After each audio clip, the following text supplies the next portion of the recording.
The following program was pre-recorded. It's our iHeart Radio album listening party with Linkin Park, celebrating the 20th anniversary edition of Hybrid Theory. Here's your host, Harms. In October of the year 2000, a relatively unknown group of guys from just outside of Los Angeles released their debut album on Warner Brothers Records, and nobody at that time knew that it was going to change the world. That band was Linkin Park, and that album was Hybrid Theory. Now, 2 decades later, we are celebrating this influential, groundbreaking release with a super deluxe box set that includes demos, fan club tracks, live performances, and much, much more. Please welcome to iHeart Radio, Linkin Park. What's up, fellas? What up? Nice to see you. I want to start with just that. It's just so incredibly nice to see you guys in the same place at the same time. I don't know if we took it for granted years ago, but we're certainly not taking it for granted now. Thank you for being here.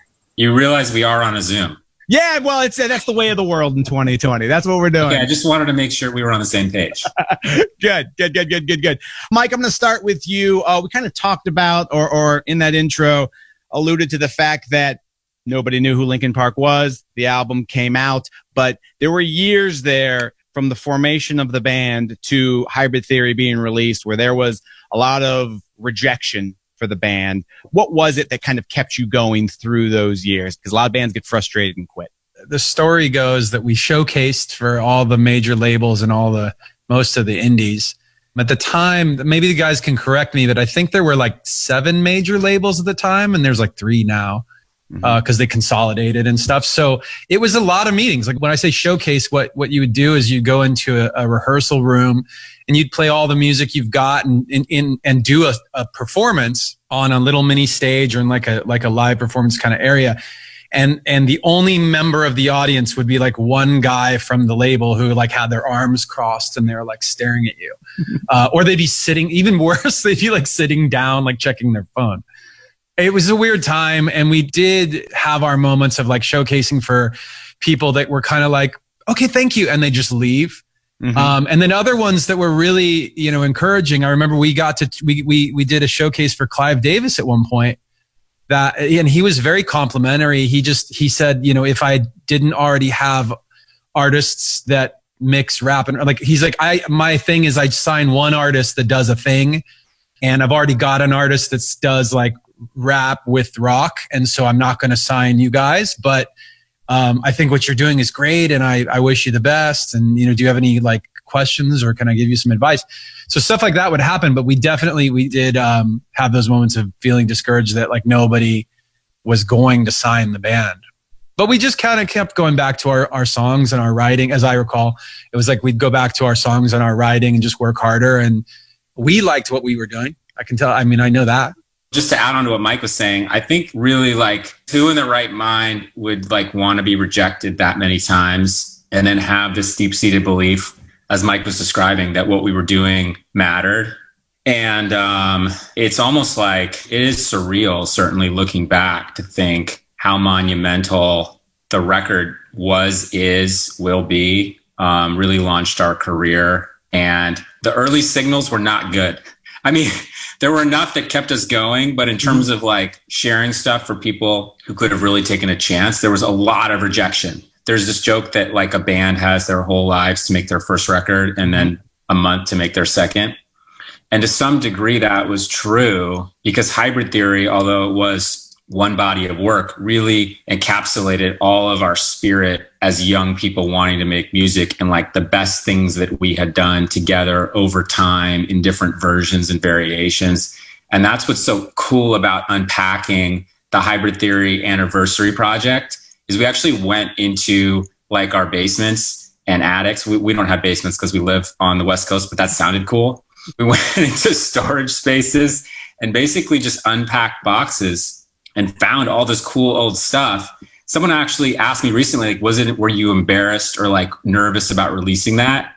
And my answer was, if that stuff was really bad, then that would have been the case. And like in listening to it recently, there's a lot of cool stuff in there that I almost like forgot about. And it's really special for people to be able to hear all that stuff now. When you say that, are you talking about just old song demos? Are you talking about videos? Like what were some of the goods that most excited you when going through those archives? All of it, like old versions of songs that we were like, oh man, remember, like I remember that part that didn't make it onto Hybrid Theory, but like maybe this part was better.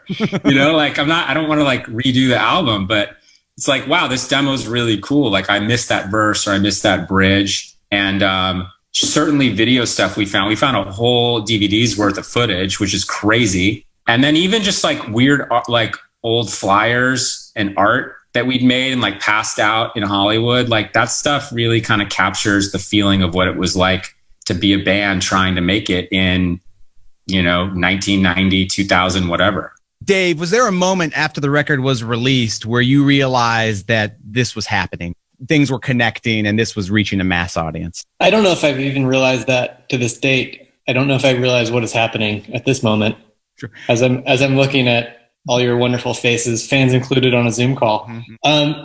I think for us, or at least for me personally, it was always kind of a step by step. And I think I was always chasing the realization of where we were at. We would go on these tours and our touring started to get good and the shows we were playing were getting larger and more fun and more exciting. And then early on, we'd all go home for our 1 week break or whatever it was between segments.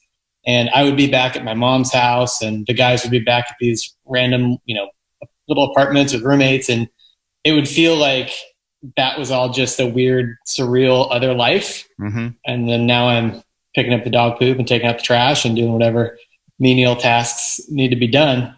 Mm-hmm. And then we'd be like right back out again, touring and kind of grinding. And at first, it had to be almost 2 years touring off and on for Hybrid Theory was like that. There's an element to it that was Groundhog's Day where you're just repeating that cycle over and over again. We are celebrating the 20th anniversary of Linkin Park's Hybrid Theory. Here's the song that started it all. It's One Step Closer.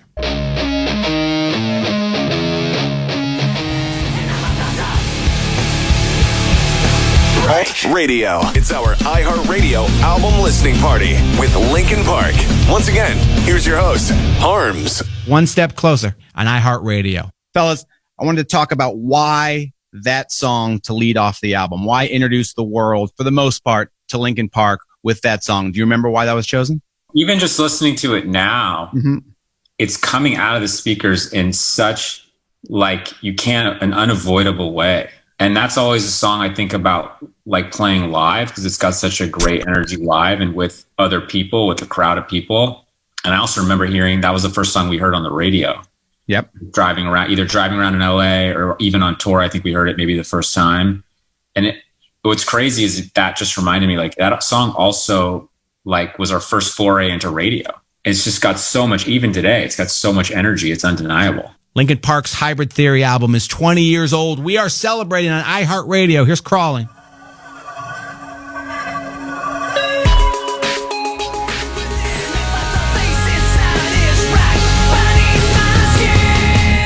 Paper Cut, celebrating the 20th anniversary of Linkin Park's Hybrid Theory album on iHeartRadio. When you have an album as successful as this, and when you have songs as successful as these are the ones that we're listening to right now, a lot of times bands have described that at some point it doesn't feel like their songs, or at some point they've given these songs up and they belong to the community and they belong to the fans.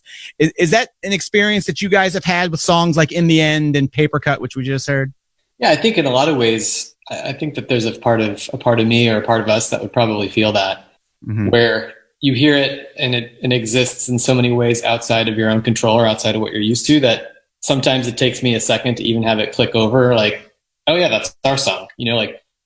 Especially if you hear it when I hear it in a different place. If I hear it in the car on the radio, whatever, I'm more used to that. But if I'm in like at a friend's house at a barbecue and a song comes on and then somebody else realizes it before me and they're almost doing this awkward dance of like, should I leave it on or should I change it? Mm-hmm. And then I realize like, oh yeah, this is one of our songs. And then I'm like, you can leave it on or you can change it. I don't care. Like, sure. This is your barbecue, So there's always moments for sure where you feel like not detached, but you definitely feel like you've handed it over, to use your words. Yeah, they grow and they have a life of their own, for sure. Another great one from Hybrid Theory. Here's Runaway from Linkin Park.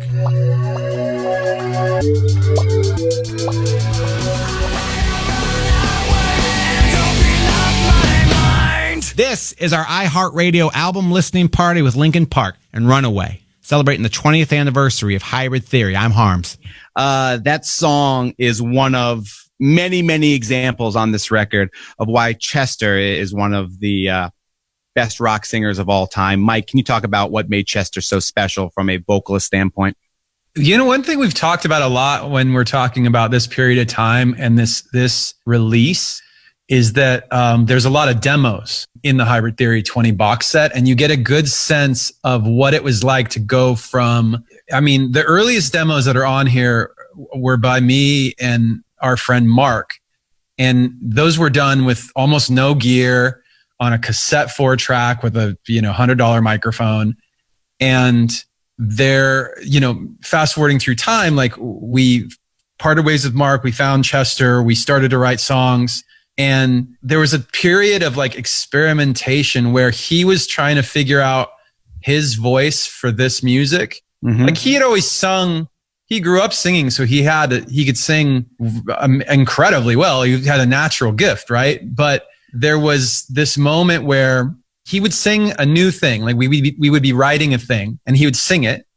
And then he or I or both of us or other guys could tell that he sounded like someone else. So it's like, oh, right now you actually are like, you have a little bit of an English, like a British accent right now when you're singing that. Mm-hmm. You sound kind of like Dave Gahan from Depeche Mode, or you have a little bit of like a twang, like I don't know who you're singing like, but it's not you. So we do this thing and he'd go, yeah, I know. I just hear it this way. And then we were so focused on finding that thing and like finding his way of singing over the stuff. And we tried it, as you can imagine, a billion different ways, not only on Hybrid Theory, but on albums after, to try and like define his thing and then like open it up to other things that he could do.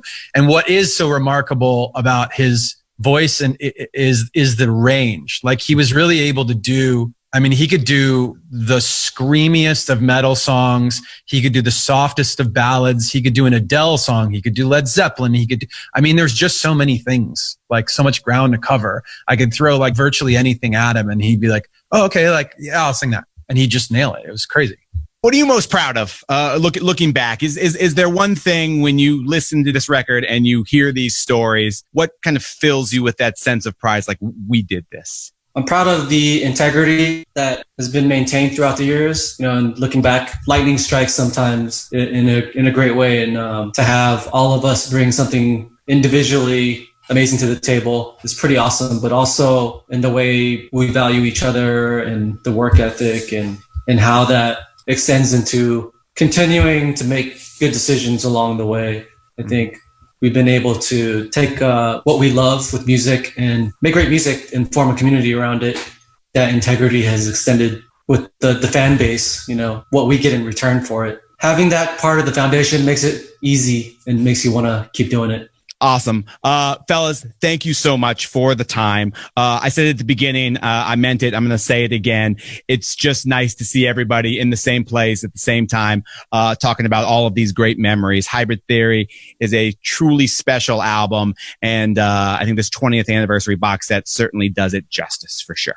Thank you for having us. This is such a unique moment to celebrate such a rad period in the band's history and such an important body of work to us and so many people around the world. And it's meaningful both to look back on what it meant at the time, and it's also super meaningful for kids who are just discovering Linkin Park today. Mm-hmm. Like I remember being 12 years old and listening to Led Zeppelin or The Doors or discovering Metallica or Guns N' Roses. And to think that Hybrid Theory has that place kind of in the iconic rock album pantheon is rad, both in looking back and in terms of what it means today to kids picking up maybe their first rock album. The fact that we made something that we were so proud of. I was just listening to the songs you were playing, like even just the mix. I remember going with Mike to New York and getting to work with Andy Wallace, who worked on Nirvana and some of like the most heroic albums, and just how the album sounds and how committed we were to kind of seeing our vision through as a group of guys. Super proud of it. And I really encourage anyone who has a vision and believes in what they're doing to really be open and also have conviction in terms of the possibility of making something really special. Mike, Brad, Dave, Joe, thank you for everything, not just today, but again, over the last 20 plus years. Thank you for Hybrid Theory. And we're so excited to dig into this box set. It is a fitting package for a phenomenal record. It's Linkin Park on iHeart Radio. This has been our iHeart Radio album listening party with Linkin Park. Good night.